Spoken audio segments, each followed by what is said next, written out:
Maplestory the Novel, Season 1, Sacred Tears. Written by Tatsumari Korisuno. Chapter 23, Part 1. War.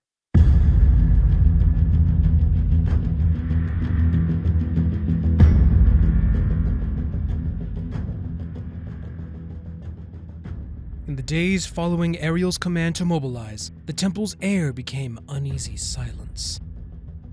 All communication with the sanctuary on Mount Anima, the custodians of the secret entrance to the Temple of Time on Eusoria, had since gone unanswered. 3 days prior, Ariel dispatched a squadron of disguised monks of the green to investigate the state of the sanctuary, resembling a group the humans of Eusoria called Ninja. Goddess, my party and I have returned, called the monks, bringing with them 2 teens. What did you find? Asked Ariel with stern stoicism, seeming more tyrannical than before. There is nothing left of the sanctuary. Our carrier might have done the most damage when he first came, but the forces of Mogger Slow have since decimated the rest of it. Their forces number in the thousands. He hit 2 monks with chain spears, corrupting them into his ranks. Ariel let out a long, sad sigh, bowing her head and clenching her fists. They will be remembered in the halls of memory. For now, we have no time to mourn. We must prepare for the imminent attack. Turning from the squadron, she was about to give an order when a cold wind blew through her. Goddess, behind you! A voice screamed. As Ariel turned to face what was behind her, she saw one of the monks lunging for her. His arm transformed into a mass of thorny chains, his face scarred and twisted as he leapt past her. The other 4 monks also became masses of chains and deformed flesh, struggling to hold themselves back. I'm sorry, Goddess. The first monk wheezed, the chains making up his arm readying to attack. I bear you no ill, good monk. Ariel smiled, holding her hand out as a bright white light erupted from it, obliterating him.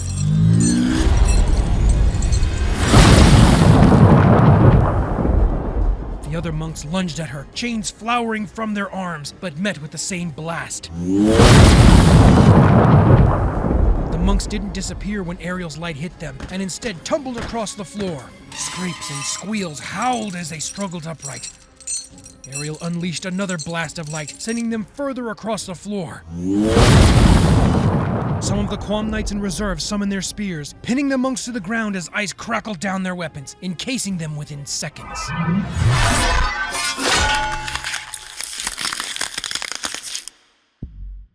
What were those things? The monks of the blue asked in surprise. Those appear to have been monks of the green I sent to investigate the sanctuary. Somehow, Dane can force others under his control. Should we pull the Memory Knights away from the front of the temple? If they are corrupted, there's no telling what would happen. Whether we pull them back or regroup later, the risk is the same. This attack was only a warning. Dane is trying to scare us, but we must stand fast. Who was the one who called out to me before the monk attacked? Ariel asked, looking around through the ranks of Quam Knights surrounding her. 2 teens stepped from the crowd, appearing to be twins. Were you the ones who warned me? She asked. The twins nodded vigorously, standing stiffly as she neared them, recognition appearing on her face. You 2 were once helpers of Dane back in the Temple de Aurora. She smiled, her features softening. Again, the twins nodded vigorously, still nervously stiff. There's no need to be afraid of me. Unless you have joined ranks with the force that's coming. Ariel's features hardened, light springing to life in her hand.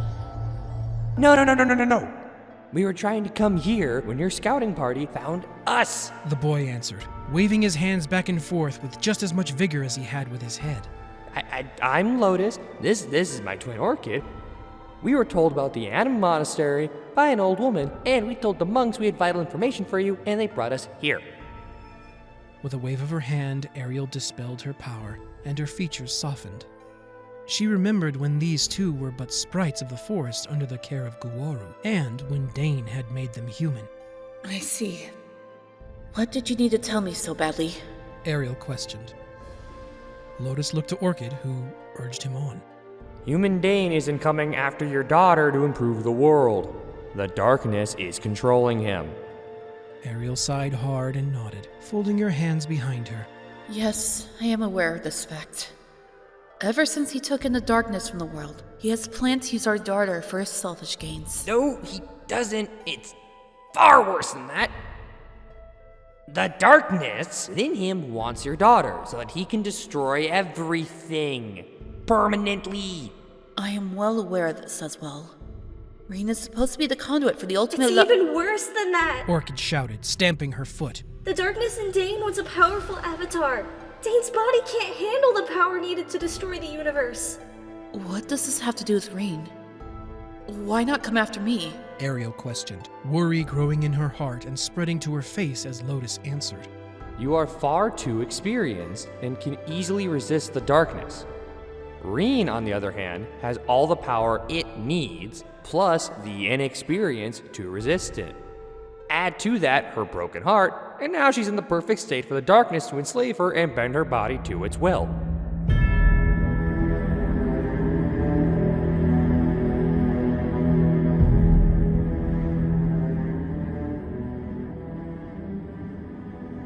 How do you know this? Ariel asked with an edge in her voice. We used to be forest spirits that darkness altered, so we know how it thinks. Or did you forget? Orchid answered with a haughty huff while Lotus continued. Darkness only wants one thing: vengeance by destroying everything that everyone loves. And for something like this, it extends across all existence.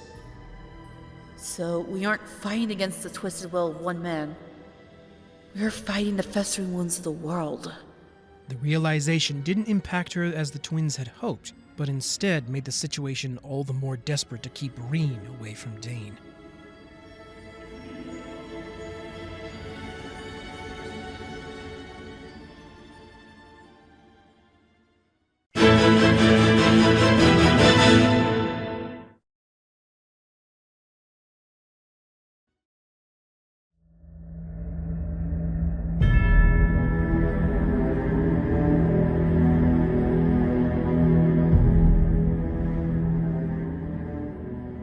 So we aren't fighting against the twisted will of one man. We're fighting the festering wounds of the world. The realization didn't impact her as the twins had hoped, but instead made the situation all the more desperate to keep Rhinne away from Dane.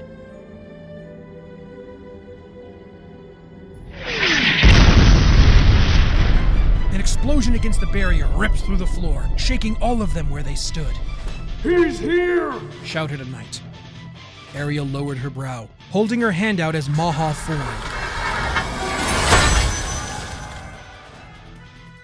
Looking at all the knights from all divisions, they hovered, waiting for her command to battle.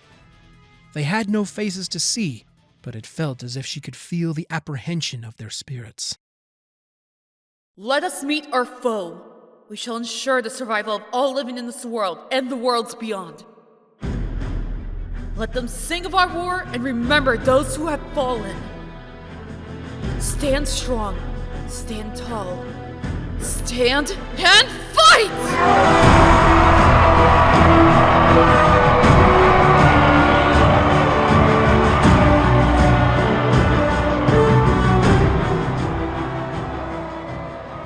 The roar coming from the knights made the air quiver as they divided into their squadrons and tasks. Ariel flew to the front gate, calling Quam Knights to her side and readying to charge should Dane's forces break through. On the other side, thousands of warrior skeletons summoned by Hilda shuffled up the path outside the barrier behind a vanguard of warrior mages.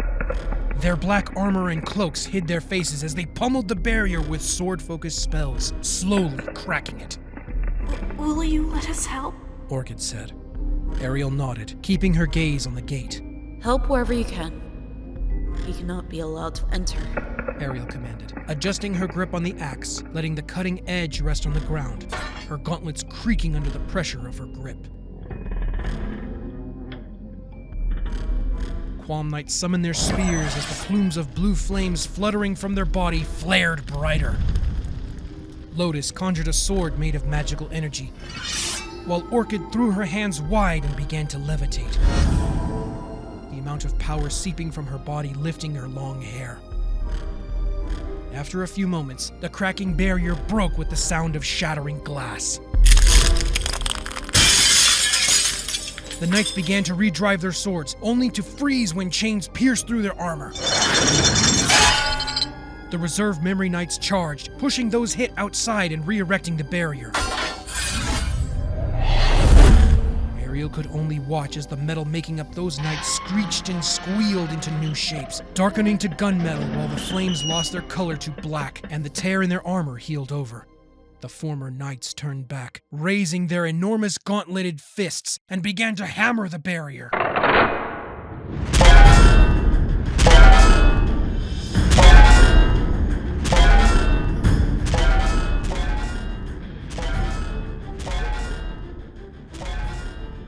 Ariel felt a pull on her mind, remembering it as a prayer from someone.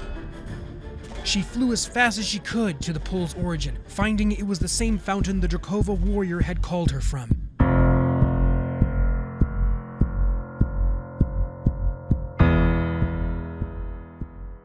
Waving her hand, she saw the same warrior in red armor kneeling on the ground.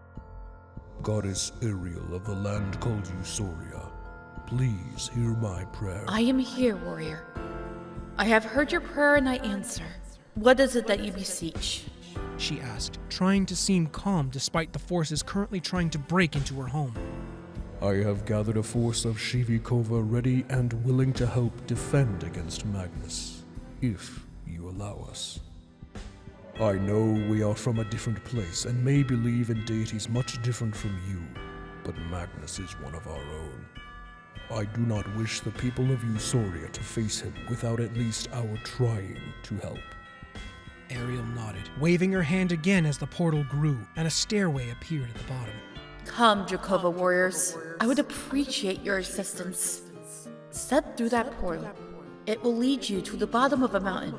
Take the path, and it will lead you to the rear guard of a force currently at my temple. Be careful, as they are powerful. Thank you, Goddess Ariel. We Drakova will do all we can. He answered, calling back to his warriors in another language. Ariel didn't stay to listen or watch as they went through, returning to the front of the temple where the newly corrupted memory knights were breaking through faster than before. As soon as the barrier broke, chains shot through, piercing another few knights. The reserve memory knights pushed them outside the barrier, attempting to erect it again, but the process took too long. A few fast-moving skeletons and wisps of black vapors came through. Knights! Corral and obliterate them! Lilynouche commanded, her giant chess-piece mecha hovering to a higher altitude for a better vantage. Within seconds, the skeletons were broken, their bones scattering across the ground. However, the wisps were harder to deal with, as some became shadowy mages, while others appeared to be swordsmen, blasting and cutting the temple knights at will. The knights' armor bodies screeched as weapons punched through the steel after being weakened by fire from the mages. Moments passed like days until the mages and warriors were subdued, ultimately killing the knights, as the damage to their body was too severe and released too much of their stored mana. Again, the corrupted knights broke through. Chains leapt in like fingers to corrupt more memory knights, and again, they were pushed out as the barrier reformed. But again, more skeletons and wisps broke through, attacking the ranks of the memory knights, allowing the barrier to fall all the faster. Shouldn't the barrier be getting stronger? Asked a monk of the blue, watching the barrier break a little faster each time. The corrupted memory knights must be the key to weakening it enough to break through. If this continues, we won't have enough knights to maintain the barrier. General Lilynouche, ready your knights. When the barrier falls next, you are to charge. General Dodo, have your chiefs ready to engage the next time that barrier... Her words stopped short when she heard a badly out-of-tune bell reverberate in the air. The sound drew Ariel's attention to the barrier as a ripple spread through it, turning it shades of blue and purple as though it were stressed metal. What was that? Looking around, Ariel could see nothing until she looked straight up to see a gargantuan chain resting on the barrier. It began pulling back into a planet-sized seal above them when she saw it. The spurs on each link screeched as they dug into the magic of the barrier, cracks beginning to form.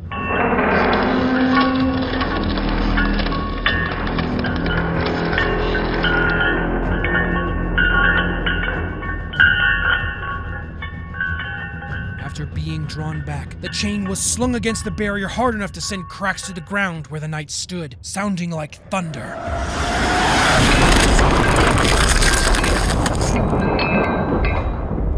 Some knights began to show cracks in their armor, leaking bright green flames and blue haze from within. Goddess, if we don't dismiss the barrier now, we will lose all of the Memory Knights! The barrier's directing the excess stress onto them! A chief Memory Knight called. If we lower the barrier, then all those forces will advance. The barrier must hold as long as it can. Ariel commanded, watching as another 8 planetary seals appeared before the gate, revealing enormous spear-tipped chains. If we don't lower the barrier, we will lose a third of our forces! The chief growled. The chains at the front launched, striking the barrier hard enough to crack it and break away some small pieces like glass. Goddess! We must lower the barrier! The chief shouted, watching the chains pull back into their seals, readying to launch again. Ariel's grip on her axe tightened, her mind racing. Goddess! Lifting her axe from the ground, Ariel held it straight out from her. Lilynouche, form your ranks. Prepare to charge. Memory Knights, dissolve the barrier on my command. She shouted as the immense chain above slammed into it again. Sheets of the barrier broke away, showering them all with shards of the dissipating barrier as cracks screamed down its dome shape. Now! As the chains launched from their seals, the air shimmered as the barrier disappeared. The chains howled into the temple, the tips disappearing below its marble exterior, where ash clouds swirled from the impact points. Charge! Ariel screamed. The answering roar of the knights spread through the halls of the temple, echoing enough to create the sound of thousands more.